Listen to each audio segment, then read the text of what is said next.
Hey guys, Chronic here. It's raining. Wanted to show you guys my EMP unit that I made. I've actually made like 4 or 5 of these now because they keep blowing up.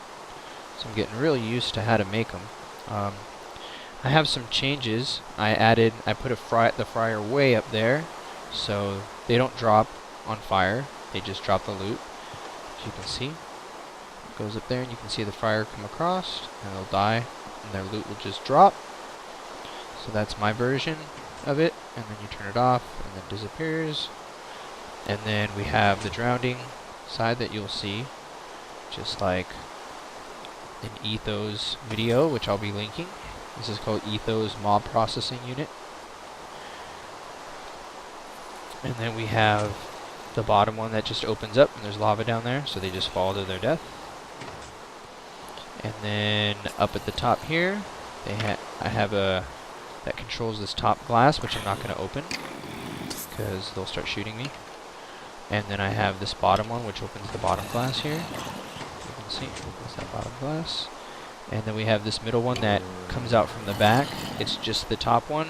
Etho, he has in his video he shows it different ways, but definitely I tried both ways, and I realized that just having it do the middle one that comes across and not the bottom one works perfectly. If you have the bottom one shoot out as well, they jump onto that block. I know it sounds weird, but they're stuck in this side of this block. They jump up onto the bottom block that comes out, and then they jump up onto the next block, and then they don't die. So it's a problem. So you just want it to control the one block like that, and it just sits there and it straight up kills them. I like this way. It's pretty fast. It's quick. If you just want to kill the group that's right there, just get rid of them real fast. You can just keep going to town, which is kind of fun too. Also, there is the way to collect the loot, which is just turn on the water, and then you open the bottom here, and the loot will go ahead and come out. Like Etho said, you have to open up a block, or the water will literally just spread everywhere. And he was absolutely right about that. It will. Now these guys will drown in here and die. Of course, it takes a long time. You can just open that up and just finish them off. And open it back up. Water will bring the loot out. Which is kind of cool too. It's a cool way to do it. Obviously spiders don't fit in here, so I still have my spider separator. It's nighttime. I should actually. Alright, now that it's day, I'm gonna finish our little conversation here about this. I'm not gonna create a tutorial only because I'll have the tutorial linked, and you can go ahead and go check that out. But I'm really happy with this way this works. I'll go ahead and turn on the fryer so you can see how that works. So what I do with the fryer is I turn on this lever, I turn on this lever, which is the water, and then I turn on the bottom lever. And what that does is it will kill whatever mobs are in here eventually, and then what it will do is make sure the loot that's dropped from up above, as you'll see, the creeper will drop. The creeper will die and drop any loot, and I'll get the loot right away. So you can literally, if you want to go AFK, there is a way to go AFK and have a fast, like that's the fastest way to kill them. Obviously, drowning them is the slowest way.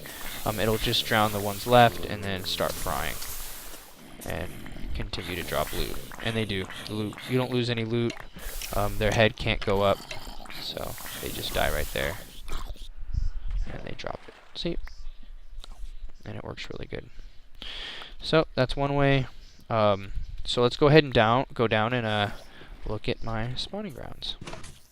So I had a question about if you have to use glass. I think it was just a general question, but a good question at that. And the answer is no. You can use whatever you want for these systems. The reason we use it, I think, is obvious, but I'll say it anyways. It's because we want you guys to be able to see our work, be able to look behind it and see what kind of stuff we're doing. I think that's the main reason. Actually, glass is kind of frustrating sometimes. You can't put, redstone on it, and mobs can technically get through it in certain circumstances, special circumstances, where they're pushed out into it. I don't think it's really an issue when making a system like this, but glass isn't the safest resource when it comes to mobs. But we all use it anyways, and I don't think there's much problems with it. But I'm sure people come across issues every once in a while.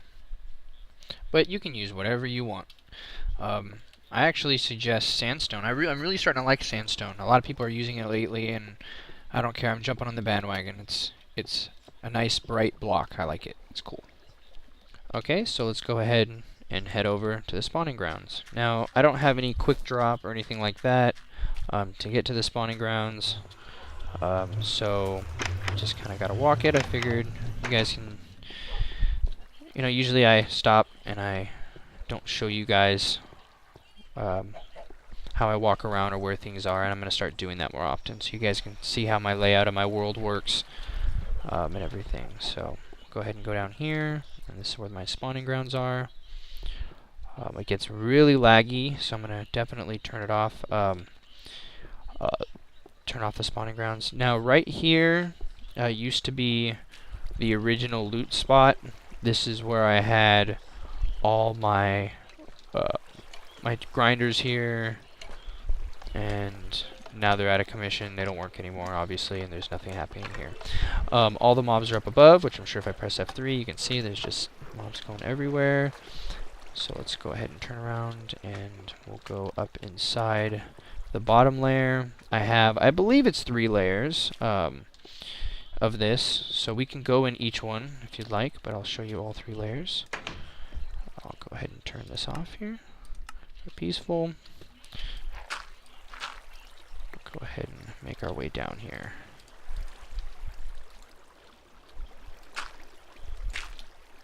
Sweet. Alright. Actually, I don't have torches. Okay, I lied. I have torches. Alright. Power of editing. So I'll go ahead and start lighting some of this up so you guys can see what I got here. It's actually quite large. It's nothing to kind of scoff at. Basically, it's a set of, I guess, 1, 2, 3, 4, 5, 6, 7, 8, 9. I guess it's 9 by 10. I don't know why I chose that, but I guess they're 9 by 10. You don't have to do it 9 by 10. I used pressure plates at every end. There are better ways to do it than pressure plates. It was the quickest way to do it, and definitely could be more efficient. There's ways they get stuck on these blocks and other mobs have to hit them, or they gotta jump into the water stream to get it to keep going. So that is a little bit of an issue, but you can kind of see I have so much area for them to spawn that I don't think it really matters all that much. But technically I could make it faster and they would just go a little bit quicker through the system. But if you watch, like, if I just go and let them collect, they'll collect actually quite quickly in the EMP unit and stop spawning down here eventually. And they'll all get up here, so they find a way to jump it. But this is the way you really want to do it right here. You see this setup. Basically, you break a block to let the water fall. You put a sign on the next block. Then you put a stair on the next block. And then break those blocks underneath the sign. And it basically will send the water over and up and push them over. And then you want to put a water block on top of the steps. I hope I didn't go through that too fast. Just rewind it a couple times and listen to what I said, but that's exactly how you do it. You just destroy this block, doesn't matter. Just make sure it's at least 1 block away from the original source. It falls down, pushing it further. You destroy those 2 blocks, sign, and then 2 water blocks. And don't worry about this. That's just can be done at any one of these spots where there's pressure plates. That can be done, and it would make this more efficient. That's really what I meant when I was saying that. So anyways, this is the Mob Evader deal. Again, this is Etho's design. It basically comes in here, and then there's basically water blocks every other block all the way up so that they can breathe and they don't die on the way up. And you just alternate signs all the way up. Signs alternating all the way up. So that's how that works. I'll show you guys real quick my other levels just so you guys can get a real quick peek. I wanted to show you guys a quick how this corner works, the corner of the mob system. Basically, this is how I have it, but I've come a better way. Remember, This is an old mob system, so if you put a water block right here, it'll put water going in each direction in the corner, which is a lot kind of better than this. Because this stream will technically send them to the corner, and you never want them to be sent to the corner. I'm not going to fix it because I really don't care, but if I was making this, I would never have, nowadays I would never do it like this, so make sure to put the water block in that corner. Alright, so now we're exiting the bottom layer of the mob system, and we're going to go ahead and look at my observing rooms that I have, which are kind of cool because I can actually turn on the system. And we can take a look at what it looks like now that we've kind of looked inside. I have a little viewing room here where you can actually see mobs being spawned. You can tell right away, I mean, they just go to town.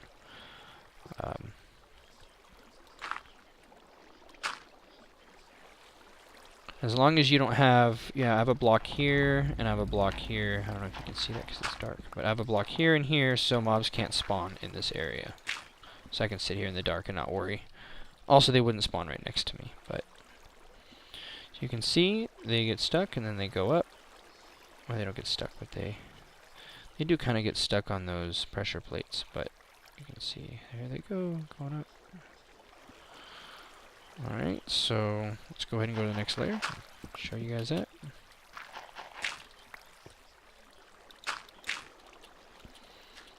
And just go up here. Show you guys up another layer. And they should be relatively identical. So this is another layer. And then one more layer right here.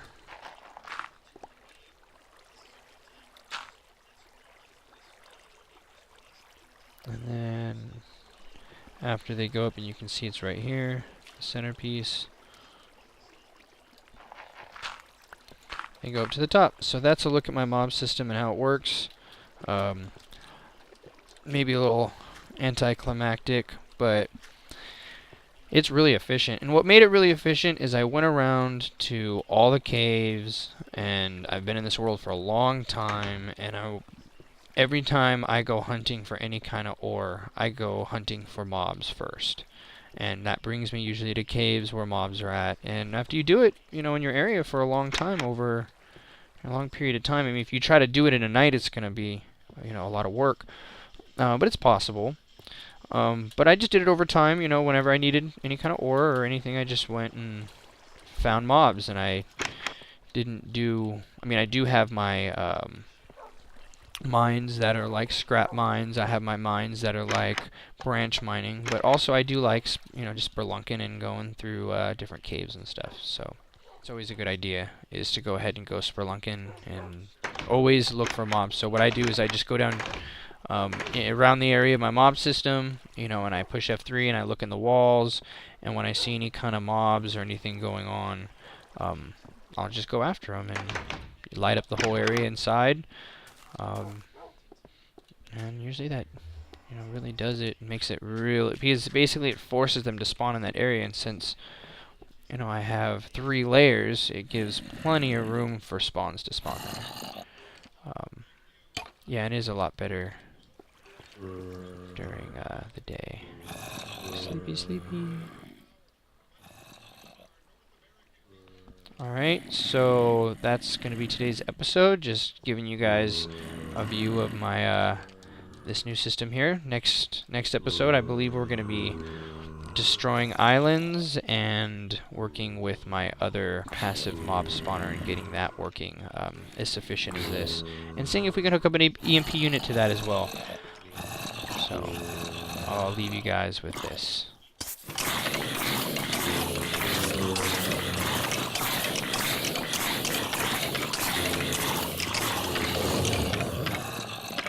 Lovely, lovely, lovely. Great stuff, guys. Great stuff. Alright, see you next time.